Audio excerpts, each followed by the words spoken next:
আসসালামু আলাইকুম। আমাদের সমন্বয়ক আফু গতকালকে অনেক কষ্ট করে তিনি আসছিলেন শহীদ মিনারে ফুল দেওয়ার জন্য। বিগত 15 থেকে 16 বছর তিনি ছিলেন পর্দার আড়ালে। তিনি পারেন নাই গত 15 থেকে 16 বছরে তিনি শহীদ মিনারে আসতে।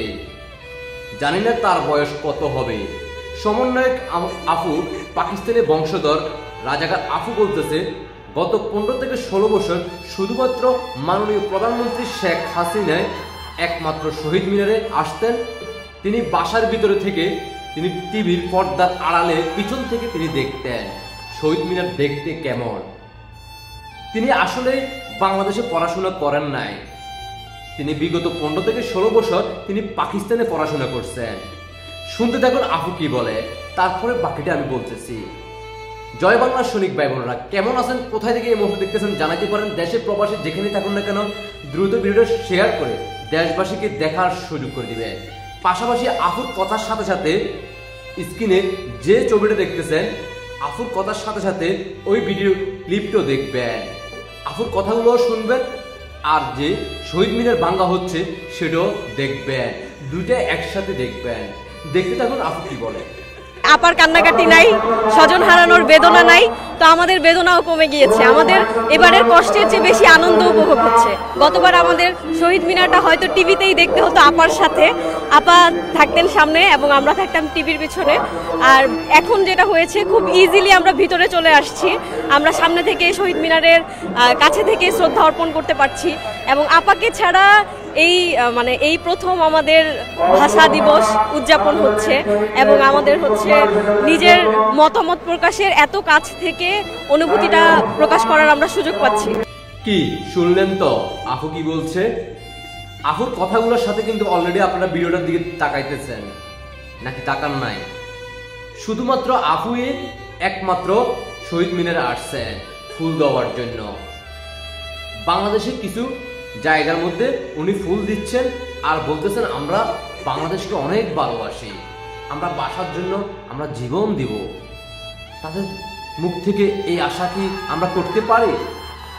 ইতিমধ্যে আপনারা জানেন সারা বাংলাদেশে 100-র উপরে প্লাস শহীদ মিনার ভাঙা হয়েছে গতকালকে। দিনে রাতে সে 12টা থেকে রাত 12টা থেকে দিন পর্যন্ত 100-র উপরে সারা বাংলাদেশে শহীদ মিনার ভাঙা হয়েছে। দুই একটা ক্লিপ আপনাদেরকে দেখাচ্ছি আর আপনারা দেখতেছেন অলরেডি। অথচ আফু বলতেছে গত 15-16 বছরে তিনি শুধু বাংলাদেশের ঘরের ভিতরে ছিলেন, যিনি গত 15-16 বছর তিনি পারেন নাই বাংলাদেশের শহীদ মিনারে আসতে। শুধুমাত্র মাননীয় প্রধানমন্ত্রী আসছিলেন। তিনি গত 15-16 বছর বাংলাদেশে পড়াশোনা করেন নাই। তিনি স্কুলে পড়েন নাই, কলেজে পড়েন নাই, মাদ্রাসায় পড়েন নাই, কোথায় পড়েন নাই, পড়াশোনা করেন নাই। তিনি পড়াশোনা করছেন পাকিস্তানে। তিনি 5ই আগস্ট জুলাই আগস্টের সময় বাংলাদেশে আসছিলেন পাকিস্তানি সেনাবাহিনী হিসেবে। জানি না আপু দেখতে কেমন। আর আপনারা অলরেডি শুনছেন শহীদ মিনার অনেক ফাঁকা, অনেক জায়গা আসতে পারছেন। কথায় আছে মুসির দোকানে কখনো কোরআন তেলাওয়াত করে লাভ নাই। আবার হিন্দুদের পূজা মণ্ডলে যদি কোরআন শরীফ পাঠ করা হয় তাহলে ওইখানে কোরআন শরীফ সহি শুদ্ধ হবে না। আবার মসজিদে, মুসলিমের মসজিদে হিন্দুদের গীতা পাঠ করলে তার থেকে আর কি বা আশা করা যায়? ইতিমধ্যে আপনারা জানেন জুলাই আগস্টের পরে হিন্দুদের পূজা মণ্ডলে গিয়ে কোরআন তেলাওয়াত করছে। আবার হিন্দুদের পূজা মণ্ডলে গিয়ে তারা আবার গীতা পাঠ করছে। তো তাদের থেকে আমরা কি বা আশা করতে পারি? বাংলাদেশের মানুষ এত বোকা না। মাননীয় প্রধানমন্ত্রী শেখ হাসিনা ডিজিটাল বাংলাদেশ করার কারণে সবার হাতে স্মার্টফোন আছে। আর এই সোশ্যাল মিডিয়াতে, প্রত্যেকটা সোশ্যাল মিডিয়াতে বাংলাদেশের বিভিন্ন প্রান্তে গতকালকে সারা বাংলাদেশে কি হয়েছে সেটা ইতিমধ্যে বাংলাদেশের মানুষ দেখে ফেলছে। আপনারা ইতিমধ্যে জানেন বিএনপির অনেক নেতাকর্মীরা সেখানে প্রবেশ করতে পারে নাই। আর উনি আফু আসছে, উনি অনেক খুশিতে বলতেছে এই সর্বপ্রথম আমি শহীদ মিনারে আসছি। এ হলো আমাদের 24-এর মেধাবী আফুদের প্রতিভা। ভবিষ্যতে এই আফুরা শহীদ মিনার আসতে পারবে কিনা, ভবিষ্যতে আফুরা আবারও চলে যাবে পাকিস্তানে। ভবিষ্যতে সমন্বয়ক আফুদের উদ্দেশ্য করে বলবো, পাকিস্তান যাওয়ার জন্য প্রস্তুত থাকেন। গত 15 থেকে 16 বছর তো আপনারা শহীদ মিনার আসতে পারেন নাই, এই 24 সালে আসছে আপনারা দেখাইছে। সারা বাংলাদেশের গ্রাম থানা পর্যায়ে আপনারা শহীদ মিনার ভাঙছেন, সেটা কি আপনারা বলতেছেন না? আর আপনি আজকে সর্বপ্রথম আপনি আসছেন। আপু চোখগুলো দেখে কি মনে হয় আপনাদের? আপুর চোখের দিকে তাকান আর আপুর চেহারার দিকে তাকান, তাহলে বুঝতে পারবেন আপু কত দয়ালু, আপু কত খুশি। আশা করি আমার এই মুহূর্তে কে কোথা থেকে দেখতেছেন জানাইতে পারেন, বুঝতে পারছেন। আপনাদের ব্যক্তিগত মতামত অবশ্যই কমেন্টে জানিয়ে যাবেন।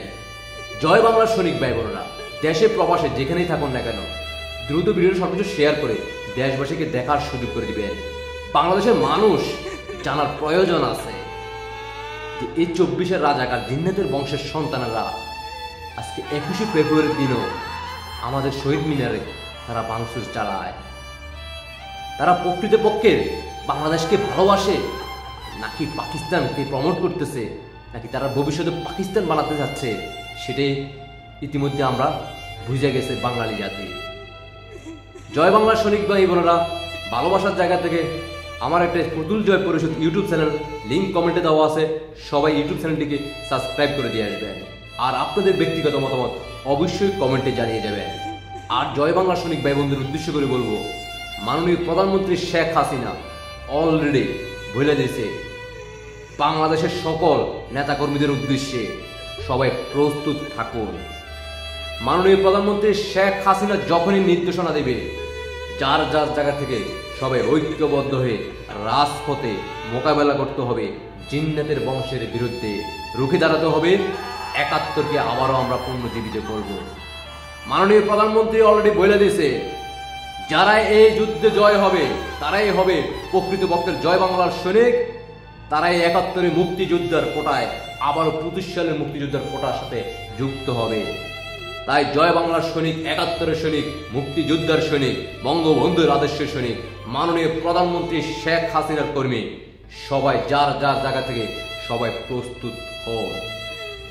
বিগত দিনে আপনাদের যত ধরনের রাগ অভিমান সবকিছু ভুলে গিয়ে বাংলাদেশকে রক্ষা করতে আপনারা বাংলাদেশের সাধারণ জনগণ সহ ঐক্যবদ্ধ হয়ে প্রস্তুত থাকুন। যার যা কিছু আছে তাই নিয়ে প্রস্তুত থাকুন। দেখা হবে কোনো একদিন মাননীয় প্রধানমন্ত্রী শেখ হাসিনার ডাকে রাজপথে অবস্থান করতে হবে। জিন্নাতের বংশের সন্তানদেরকে এই বাংলার মাটি থেকে বিদায় করতে হবে। আমরা অলরেডি দেখছি, শিখছি, ভবিষ্যতে আমরাও শিখাবো, সংস্কার করব। তাই সবাই যার যার জায়গাতে প্রস্তুত থাকুন। বিজয় সুনিশ্চিত ইনশাআল্লাহ। মাননীয় প্রধানমন্ত্রী শেখ হাসিনা বিজয় উপহার দিয়ে আমরা জয় বাংলার সৈনিকেরা, 71-এর সৈনিকেরা, মুক্তিযুদ্ধের সৈনিকেরা, তারপরেই আমরা ঘরে ফিরে যাব। বিজয় ছাড়া আমাদের কোনো বিকল্প নাই। একমাত্র বিজয় হচ্ছে আমাদের মাননীয় প্রধানমন্ত্রী শেখ হাসিনাকে দায়িত্ব বুঝে দেওয়ার পরে আমাদের চোখে ঘুম আসবে। আশা করি সবাই বুঝতে পারছেন। সবাইকে অসংখ্য ধন্যবাদ। জয় বাংলা, জয় বঙ্গবন্ধু, জয় শেখ হাসিনা। শেখ হাসিনাতে আস্থা। আল্লাহ হাফেজ।